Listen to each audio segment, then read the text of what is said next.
سب سے پہلے شارح حضرت علامہ ابن حجر عسقلانی رحمۃ اللہ علیہ نے اپنے مقدمے میں فرمایا کہ بخاری کیوں لکھی گئی، کب لکھی گئی۔ عہد رسالت میں بخاری نہیں تھی، عہد صحابہ میں بخاری نہیں تھی، عہد تابعین میں بخاری نہیں تھی، عہد تابعین کے بعد یہ بخاری لکھی گئی۔ اس لیے لکھی گئی کہ صحابہ کرام کے دور میں اور عہد رسالت میں اگر بخاری لکھی جاتی تو قرآن اور حدیث میں خلط ملط ہونے کا خدشہ تھا۔ صحابہ آپس میں اتنے ذہین تھے، لکھنا بھی جانتے تھے، لکھتے بھی تھے، لیکن ترتیب نہیں دی گئی۔ صحابہ تابعین کا یہی معمول رہا، لیکن بعد میں جب اہل بدعت، اہل ہوا، اہل تشیع نے، اہل رفض نے اپنے اپنے نفسانی خواہشات کو پیروی میں من گھڑت حدیثوں کو گڑھنا شروع کیا تو بخاری وجود میں آئی۔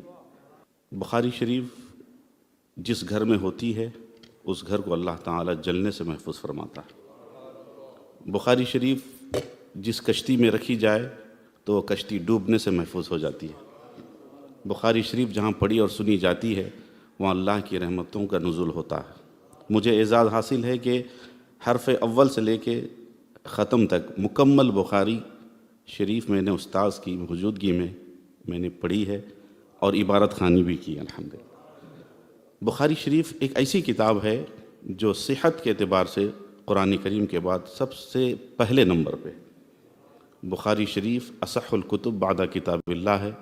بخاری شریف پڑھنے والا چاہے وہ کیسے کیوں نہ ہو، اگر پڑھانے والا استاذ حنفی ہو تو بخاری کو حنفی بنا دیتا ہے۔ حضور مفکر اسلام کے خطبات کو میں نے لکھا ہے، سینکڑوں تقریریں میں نے سنی، تو ایک تقریر میں سرکار سیدی مفتی اعظم کا ایک واقعہ بیان فرماتے آپ نے فرمایا کہ طلبہ سوال کرتے ہیں حضور جب دیکھو بخاری کی پہلی حدیث شافعی مسلک کی تائید کرتی ہے، حنفی مسلک کی کیوں تائید نہیں کرتی؟ تو حضرت نے سرکار مفتی اعظم کی ارشاد فرمائے تھے کہ دیکھو اس کے بعد والی جو حدیث ہے ایسا ہے، یہ حوالے ایسے حوالوں سے اس طرح ثابت کرتے ہیں کہ یہ دراصل بخاری شافعی مسلک کی ہی تائید نہیں کرتی بلکہ حنفی مسلک کی بھی تائید کرتی۔ امام بخاری بہت سے مسائل میں، خود بخاری میں شافعی مسلک کے علاوہ حنفی مسلک کو بھی انہوں نے اپنایا ہے، اور بہت سے محدثین نے تو کہا کہ وہ کوئی فقہ کے فالوور ہی نہیں تھے، واللہ اعلم۔